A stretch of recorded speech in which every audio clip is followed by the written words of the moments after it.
Welcome back to Only Talk Sports. So we talk sports every single day, or at least we try to. I'm your host Jeffrey, and subscribe to the channel if you like sports content. Hit that notification bell so you never miss another video. Now on Saturday night on ESPN, it's the biggest rivalry in college basketball, and you've got the rematch between the Duke Blue Devils traveling on the road to the North Carolina Tar Heels. Who do I think is going to win the Tobacco Road rivalry? Let's break it down. Now Duke, they're in really good shape right now because they're 22-8 and they're 13-6 in the ACC, and they've been playing really good basketball down the stretch of this regular season as they've gotten healthy, and Duke's now a lock for the NCAA tournament. And Jon Scheyer in his first year as the Duke head coach, he's had a lot to navigate and he's had a lot of ups and downs, but right now Duke's on an uphill climb and things seem to be trending in the right direction. And Duke lost to Kansas and they beat Xavier in the non-conference, and they had some other up and down results like that, but they also lost to Virginia in the ACC on a tough ending when Kyle Filipowski did get fouled, but they did not call it, and Duke lost in overtime to the Cavaliers. But since that game, Duke has won 5 straight. They're on a roll, and their better level of play lately has a lot of people thinking that Duke possibly could do special things in March Madness. Kyle Filipowski's had a massive freshman season for the Duke Blue Devils, averaging 14.8 points per game and 9 rebounds per game. He was a 5-star recruit coming out of high school, and he's had a great freshman season for Duke. But a lot of people thought there would be other freshmen for Duke that would step up more than Kyle Filipowski, but it doesn't matter who's playing better as long as he's playing well, because he has had a great season for Duke. Jeremy Roach is averaging 13.2 points per game and 3.3 assists per game. He's the only player on the Duke Blue Devils team who was at Duke last season, and he's had some injuries this year, but now that he's healthy, he's playing at an all-time high for Duke, and he's playing some of the best basketball of his career. And if he keeps playing at a high level and he can stay injury-free, the Duke should continue to play really good basketball because Jeremy Roach does run the team very well. Mark Mitchell's averaging 9.1 points per game and 4.4 rebounds per game. He's another really good freshman, a part of that studded freshman class for the Duke Blue Devils, and he might not be an NBA draft prospect right now, but Mark Mitchell's actually had a really solid freshman season, and he's done a lot of really good things for the Duke Blue Devils. Tyrese Proctor's averaging 9 points per game, 3 rebounds, and 3 assists per game. He reclassified a year early, and it does show a little bit in his play that he's so young and immature, but he is playing better as of late.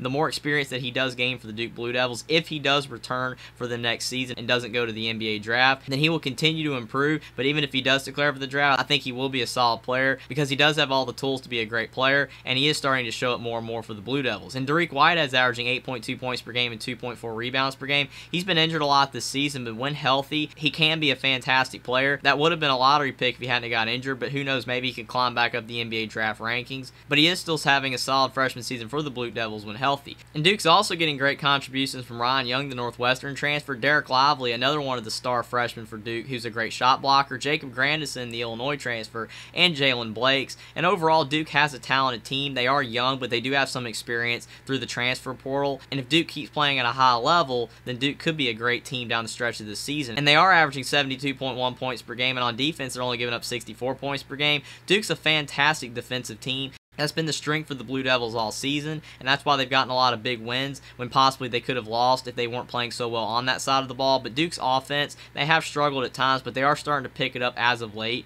And if Duke keeps playing well on offense and continues to play the high level of defense that they played all season, Duke could be a really special team in March Madness. Now on the North Carolina side, they're 19-11 and they're 11-8 in the ACC this season, and that record's not terrible, but Hubert Davis's team has struggled all year, and they don't have a great resume right now, which is why a lot of bracketologists have North Carolina on the outside looking in of the NCAA tournament right now, because Carolina only has wins over Michigan and Ohio State in the non-conference, and in conference play they lost to the rivals, the NC State Wolfpack, but they have won 3 straight since that game. But overall, if Hubert Davis can't get North Carolina to win this game over the rivals, the Duke Blue Devils, it could be all she wrote for North Carolina, and they won't be able to make the tournament, but they still have a really solid team. But Hubert Davis is going to have to get the team organized down the stretch of this season before the NCAA tournament if he wants the Tar Heels to be in March Madness. And Caleb Love's now the leading scorer for the Tar Heels. He's averaging 16.9 points per game, 3.7 rebounds per game, and 2.8 assists per game. He's actually starting to step it up as the season's gone along, but his shooting splits are awful. He's not shooting well from the three-point line, and he does have to take a lot of shots to get a lot of points.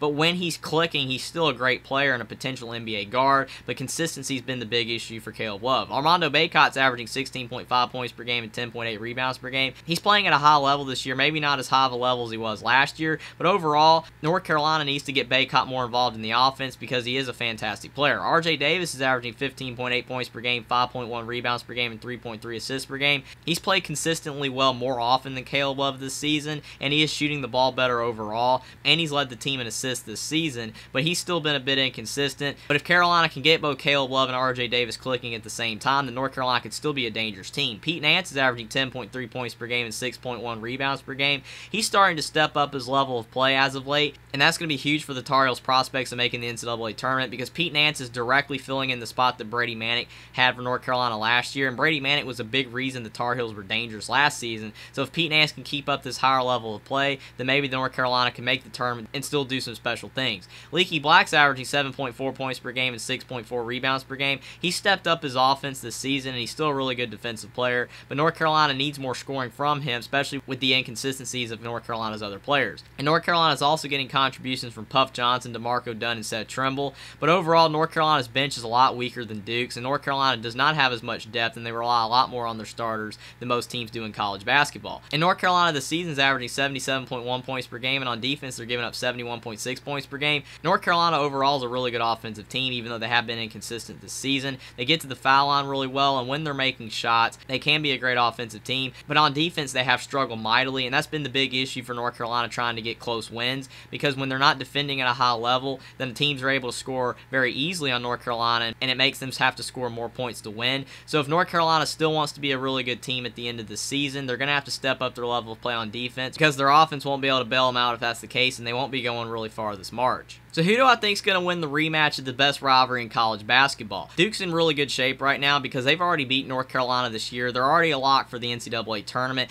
and they've won 5 games in a row, so their confidence is at an all-time high. And Jon Scheyer's starting to get his team together with the transfers that they brought in and the star freshmen to gel together, and that's been a really nice thing to see if you're a Blue Devils fan. And the other star freshmen are starting to step up, along with Kyle Filipowski. And now that Duke's getting healthy and the injury bug's going away, Duke's been playing better and better. And overall, I think if Duke plays at a high level, then they'll have a really good chance to win the rematch against North Carolina and sweep the Tar Heels this season. But for North Carolina, this is almost like the Tar Heels' last stand. If they do not win this game, I wouldn't say they're eliminated from the NCAA tournament, because they could still win a few games in the ACC tournament and maybe still get in. But overall, the committee does take a lot more impact into the regular season games, because you saw a team like Texas A&M that had a great run in the SEC tournament last year missed the tournament, even though they made it all the way to the SEC championship game. And I think if you're North Carolina, I know that they're a brand team, but I don't think the Tar Heels want to put it in the committee's hands of them making a run in the ACC tournament to get them in the field. North Carolina needs to win this game over their rivals, the Duke Blue Devils, because they only have one quad one win this season over the Virginia Cavaliers, and even they've been slipping lately.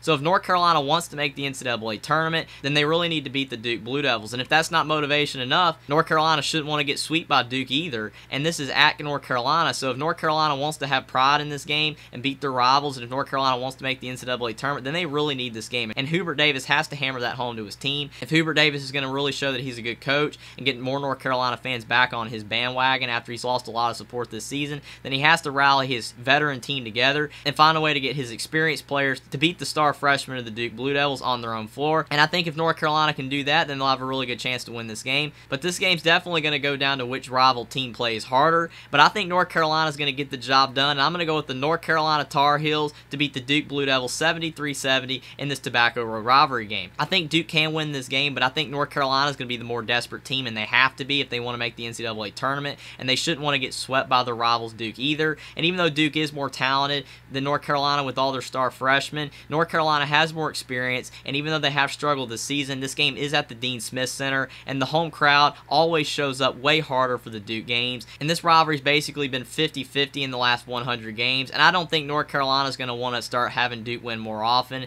and get swept. So I think that if North Carolina plays hard and has pride and wants to make the NCAA tournament, and if they're able to play much better defense than they have been this season, when at times they've even looked disinterested on the defensive side of the ball, then I think North Carolina will be able to slow down Duke's offense if they play really hard on defense. And I think that North Carolina's offense, they have played better at home at times, and if they can start making shots backed by the home crowd, then I think they'll have a really good chance to win. And even though Duke already beat North Carolina, and they will have a really good shot to beat them twice because of the fact Duke is really talented and Jon Scheyer's getting his team together and they're starting to get healthy and they're playing much better, I think that Duke's really going to play hard to try to sweep the Tar Heels, but I don't think North Carolina's going to want to let that happen. And I think that the home crowd, the fact that they really need to make the NCAA tournament and they don't want to get swept by their rivals, the Duke Blue Devils, I'm going to go with the North Carolina Tar Heels to beat the Duke Blue Devils 73-70 in the best rivalry in college basketball. Subscribe to the channel if you like sports content. Like this video down below. Comment down below whether you think Duke or North Carolina is going to win this college basketball rivalry game and why. And I will see you next time.